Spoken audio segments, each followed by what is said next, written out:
Ici Europe 16h-18h sur Europe 1. Stéphane Bern et Mathieu Noël. 1, historiquement vôtre. David Castello-Lopez est un garçon formidable. Chaque jour, il remonte pour nous aux origines de ce qui fait notre quotidien, ou qui pourrait, ou qui devrait faire notre quotidien. Aujourd'hui, la rhinoplastie, David. Oui.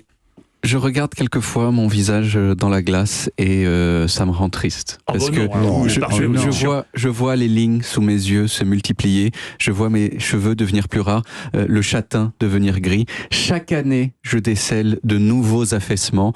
Mais au milieu de cette hécatombe, je remarque aussi l'irréductible beauté de mon nez. Ouais. J'ai un nez parfait, de ouf.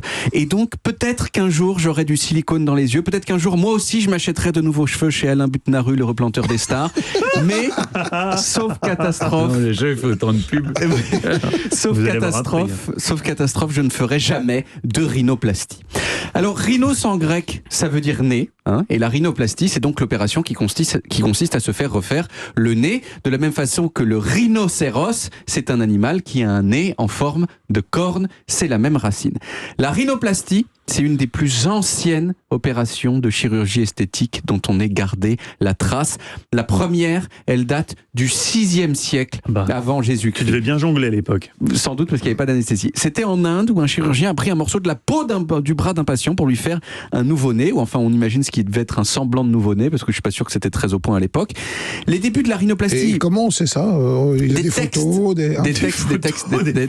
Alors c'est vrai qu'on en est un petit peu moins sûr que des choses plus récentes, mais en tout cas il y a des traces de ce moment-là. Les débuts de la rhinoplastie à une certaine échelle en Occident, elle a lieu beaucoup plus tard, à la fin du XVIe siècle de notre ère, à l'occasion d'une triste épidémie de syphilis. Et oui, parce que la syphilis, c'est une maladie qui, entre plein d'autres choses, vous détruit le nez. Au bout d'un moment, quand vous avez la syphilis, vous vous retrouvez avec un énorme trou au milieu du visage, ce qui est beaucoup moins bien que d'avoir un nez, vous en conviendrez. Alors je sais que la syphilis, on dit que c'est une maladie tendance, tout ça, mais voilà, je vous le dis, c'est nul. C'est nul, la syphilis. Et donc il y a des traités de médecine de cette époque-là, du XVIe siècle, qui expliquent comment refaire un nez, toujours avec la peau du bras, c'est toujours de ça qu'il s'agit, ou alors comment fabriquer un faux nez en métal à porter à la place de celui qui est parti, comme un masque. À la fin du 19e siècle, on a commencé à faire des rhinoplasties modernes, c'est-à-dire des rhinoplasties non pas pour fabriquer un nez, pas pour fabriquer un nez à la place d'un nez inexistant, ou alors réparer un nez blessé, mais tout simplement pour améliorer visuellement un nez parfaitement sain, de façon à faire l'amour avec plus de personnes. Hop, Augustine, elle m'aime pas à cause de mon nez, hop, je me le fais refaire, et hop, zoom zoom zen. Le chirurgien qui a théorisé la rhinoplastie moderne, à base on scie les os, on les rabote, tout ça. C'est un monsieur allemand qui s'appelait Jacques Joseph et qu'on a surnommé Nasen-Joseph, qui veut dire Joseph du nez. Voilà. Et puis, tout simplement. Et puis, bien sûr, le tournant décisif de la rhinoplastie, c'est la Première Guerre mondiale. Bien sûr. Il y a des milliers de soldats qui ont perdu leur nez dans les tranchées et des sections entières de la médecine à ce moment-là se sont spécialisées dans la reconstruction des visages cassés. Et par ricochet, ces reconstructions du visage des gueules cassées, elle a rendu plus mainstream la chirurgie du visage pour les gens qui n'avaient pas du tout la gueule cassée.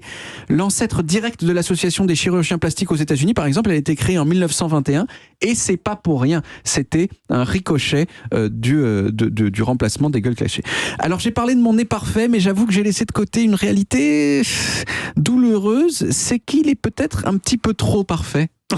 Mon nez manque de caractère, vous voyez, contrairement au vôtre Mathieu ou au vôtre Stéphane, vous avez des nez majestueux qui hurlent alors que le mien susurre, et donc je me demande si un jour je me ferai pas une petite rhinoplastie augmentative, vous voyez. Il paraît que c'est très à la mode en Asie, il y a plein de femmes qui se font augmenter le nez parce qu'elles le considèrent trop petit, et comme ça j'aurai peut-être un visage qui a un peu plus de personnalité comme les vôtres. Oh, c'est une vous n'avez pas besoin, vous avez suffisamment de personnalité. Ne touchez à rien, David. Vous êtes parfait. Mais je crois qu'il y a des phénomènes incroyables aujourd'hui et qui sont pas drôles. Du coup, c'est la chirurgie plastique à l'excès pour les jeunes. Chez les jeunes, je crois qu'il y a un boom de la chirurgie plastique. Oui. Il y a un concours de Miss Chirurgie qui vient d'être lancé et le prix, c'est 15 000 € de chirurgie. Non, vous avez déjà remporté le prix. Non, vous êtes déjà bien retravaillé, mais donc ça devient une catastrophe. On essaie de ressembler à des filtres Instagram. Enfin, oui, c'est ça, c'est tous les gens qui disent sur Instagram, je vais être comme le filtre. Mais ce qui est délirant, c'est qu'il y a des médecins qui le fassent, en fait. Oui.